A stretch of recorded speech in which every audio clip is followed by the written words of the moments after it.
Thanks very much for joining us for episode 21 of InTek Freight and Logistics, the podcast. I'm Kevin Baxter. On this episode, as Halloween approaches, we're focusing on the treat side of trick-or-treating. Let's get started. No matter the season, candy and chocolate are plenty popular, but that popularity goes to a new level when Halloween comes around. To get the outlook for this spooky season and a primer on the industry in general, we welcome Carly Schildhaus, Director of Public Affairs for the National Confectioners Association, also known as the NCA. Carly, thanks very much for joining us. Thank you so much for having me, and happy Halloween season. Yes. So tell us about the NCA a little bit and what you do. Yeah, so the National Confectioners Association is the trade association that represents the people who make chocolate candy, gum, and mints here in the United States. We advocate for and on behalf of the industry, and our membership is made up of all of the companies that you can think of that make the treats that people know and love. So whether those are big, global, multinational brands or smaller to mid-size, multi-generational family-owned companies, they are represented by the National Confectioners Association. And what's your day-to-day with the National Confectioners Association?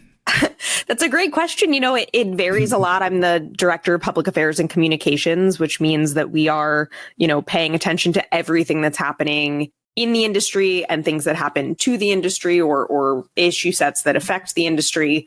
Right now, I'm really focused on Halloween. So throughout the year, we have different what we call candy moments. So times when the role of chocolate and candy are a little bit more elevated and enhanced. So that's Halloween is our Super Bowl. So a lot of focus there right now.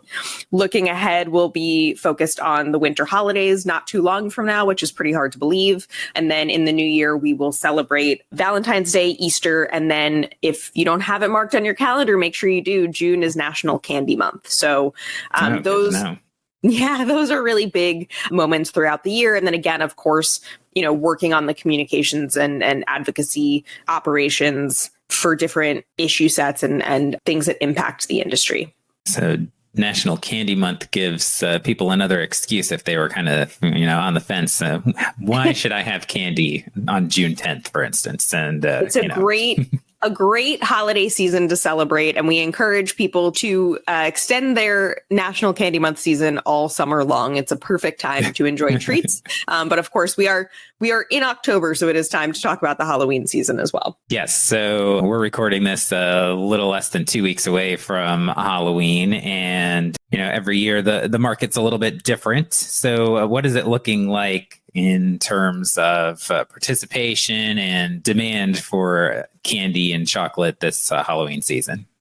People are just so enthusiastic about the Halloween season, and it's really special to see. It's so special for the confectionery industry to play such a large role in people's celebrations. I think that something really important to note is how enthusiastic people are about an extended season. So Halloween is about so much more than just trick-or-treating on October 31st. It's about being able to celebrate throughout the whole season. So maybe you are enjoying some chocolate and candy as you decorate your home or make a costume. Of course, people enjoy treats on October 31st, and then even extending beyond October 31st. And people might bake with some of the treats that they got from trick-or-treating. People are really enthusiastic. And as I said, from a business perspective, the Halloween season is our Super Bowl. It is a really key moment for us. It's about a $6 billion season, and we are expecting to see, continued enthusiasm. We obviously won't have numbers on this year until after the fact, but we're seeing continued enthusiasm. We're seeing people really excited about celebrating the season as they have in past years. Well, yeah, as you said, I think the sort of feel for Halloween ties into the changing weather, into the early fall, and people start to sort of get into that frame of mind. And of course, there are also a lot of Halloween adjacent events happening, in the weeks leading up to the holiday. Absolutely. So looking at 2023, I know you just mentioned that you're not going to obviously have numbers until after the fact, but what are you anticipating 2023 is looking like compared to previous years? Yeah, I think just that continued growth and continued enthusiasm for the season. Again, we'll have the exact numbers after the fact, but just seeing people very excited about it. Importantly, obviously the confectionery manufacturers are working hard to make sure that treats are available on store shelves, but our retail partners are very excited to have a robust candy aisle for the Halloween season as well. So in terms of the how, then you just mentioned retailers, but are we still very heavily focused on brick and mortar, or are we seeing more and more of the online shopping, delivery kinds of things like that for how people are actually acquiring their candy? Yeah, that's such a good question. I think obviously anybody who has been in a retail store in the past few months really has seen the impact of that extended season, has seen chocolate and candy on the shelves, and everything that goes along with Halloween. Of course, more than just treats, but that's where we're focused on the candy aisle. But absolutely, I think overall we're seeing a move towards increased online shopping, and e-commerce is absolutely growing. How about with the last couple of years? Obviously, the economy has been in an interesting state, I guess, in the last couple of years. And of course, with inflation, we've seen costs of some particular items, especially grocery type items, go up. It seems to be petering out a little bit, hopefully. But how is that affecting the candy and confectionery industry? Again, a great question. And obviously, economic challenges, inflationary challenges, supply chain challenges have all been really well documented. Again, our member companies and retail partners are working really closely to make sure that those treats are available to people and that they remain an affordable treat to our consumers. It's important to the industry that the treats be accessible to consumers, that people can find what they know and love. Chocolate and candy, again, as an affordable treat, is just that little bit of sweetness that can brighten up a day or a challenging time or enhance a celebration. And so there's a big focus on that. So in the freight arena, we're involved in, of course, shipping these products to stores and the end consumers and everything. How do you see candy and chocolate typically transported? Are we seeing trucks, trains, a little bit of both? Well, first and foremost, we certainly thank you for your role in this very important part of making sure that people can access chocolate and candy. In terms of how it's actually transported, it is mostly trucks. When we refer to finished product, something like ingredients or packaging might be transported by train, but the finished product mostly goes through trucks.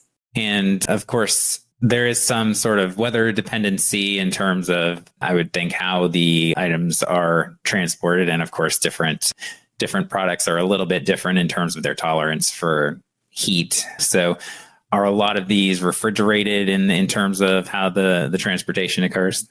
Yeah, I would say, for a lot of our Halloween treats, just based on the way the timing works, a lot of them will be transported in the summer months. And so something like chocolate will absolutely need some kind of refrigeration if it is, being transported in a truck. So you mentioned supply chain issues. That's certainly something we've seen for a wide variety of products over the last, 3 years or so in particular. Not that it never happened before that, but I think sort of thrown into a little bit more sharp relief lately. In the candy side of things, there were a few reports earlier this year that there were some issues with the sugar supply causing some shortages of candy, or at least concerns about candy shortages. So how has your membership seen that evolving, and what's been done in terms of ways to make sure that there is still candy on the shelves? Yeah, I mean, that's, again, another really great question. You've mentioned it's been extremely well reported supply chain challenges and, all the headaches it's causing in the industry. And to your point, in other industries as well. The sugar shortage is definitely real, but it's something we will probably see play out more in the next few months versus in the Halloween season. As you might expect, we don't make seasonal candy in that seasonal moment. Halloween candy is produced ahead of time. So the Halloween season is not as likely to be impacted, and we'll have to see how it plays out. As I shared, and as is very important to the industry, our manufacturers are really working overtime to make sure that they're meeting consumer demand, working really closely with retail partners to make sure that the products are on the shelves and able to meet that consumer demand, and obviously, delight shoppers and bring that little bit of sweetness for a really robust and fun and unique Halloween season. So what is the general sort of lead time for when candy is produced, especially when we're talking about seasonal stuff? So the Halloween, Christmas, Valentine's, like you said, how far out is that usually actually produced? Yeah, that's a great question, and likely varies a little bit from manufacturer to manufacturer, but you can expect that it's being produced a couple to a few months ahead of time. So in terms of Halloween, we'll get back to a bigger focus on Halloween in particular, since we've kind of been dancing around a little bit here. So you do a survey on your website. You have a whole section all about Halloween, plenty of Halloween info, more than some people might have even thought to ask, but a lot of good information there.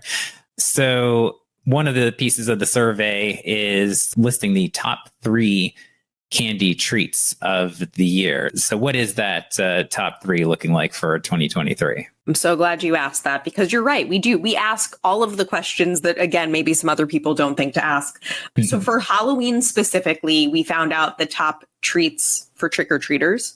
Coming in at number 1, the top one, it's probably not a surprise. We've already talked about it on this call. It's chocolate, really classic throughout the year, and people love it for the Halloween season. Second up is gummy candy. So bold flavors and interesting shapes, really perfect for, we found out actually that 62% of Americans are looking for treats with some kind of creepy, scary, spooky theme. So something like a gummy worm or a gummy octopus or a gummy brain or a spider, anything you can think of, a gummy candy in an interesting shape is probably going to be a hit with a trick-or-treater. And then made into a gummy, anything you can think of. Yeah, it's so true. And a lot of our member companies do. They're coming out with such interesting and unique treats. And then coming in at number 3, it's controversial, but you can't deny it's a classic. It's candy corn. People really associate it with the season. They love candy corn so much that it's in the top 3 treats for the Halloween season. Yeah, that's one of those that could be in the top 3, and it could be in other people's bottom 3 too, depending on on who you're talking to. I don't have a problem with candy corn, but I know some people who will, not touch it. So. And then others who swear by it.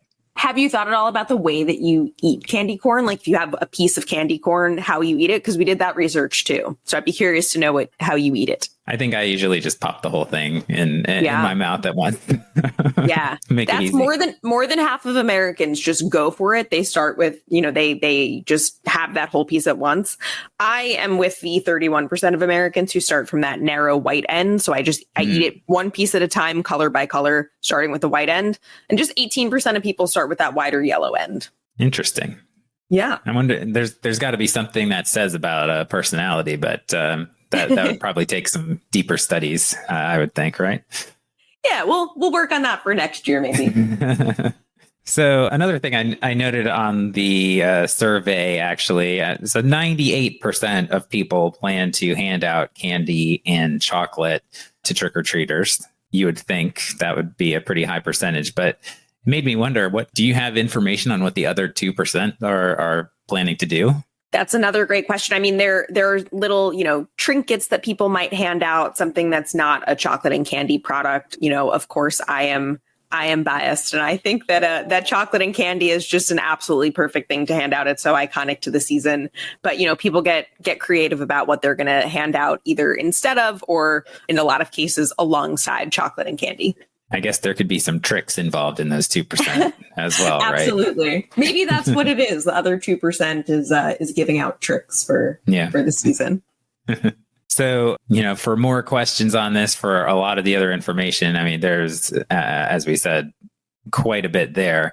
Where can people go to find out all of these statistics and other bits and pieces in the studies? Yeah, so we've got a ton of, as you've already referenced, a ton of tricks for treating at alwaysatreat.com/Halloween. Tons of fun facts, some history, data points, And again, safety tips or tips for parents who are looking to talk to their kids about balance during the Halloween season. But then we're also really active on social media. So we'd love for people to join the social media conversation using the hashtag Halloween treats. And then we are at Candy USA on Twitter and Instagram. And our name again is the National Confectioners Association if you'd like to connect with us on Facebook or LinkedIn.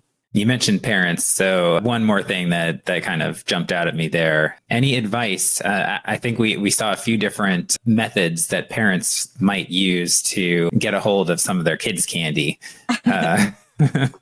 Any advice there? What would you recommend, or do you want to just share the the pieces that were the strategies that were listed there? Oh, strategies for taking treats from your kids. We've heard from parents who are pretty clever in how they do it. One of my favorites is that some parents charge what they call a parent tax. And so that means that for whatever candy their children get, they get some percentage or number of it, and they refer to it as the parent tax, which is probably a good way to teach your kids both about balance, sharing, and also about taxes, because they'll have to learn about that at some point. Mm-hmm. Others sneak it when the kids go to sleep or go to school.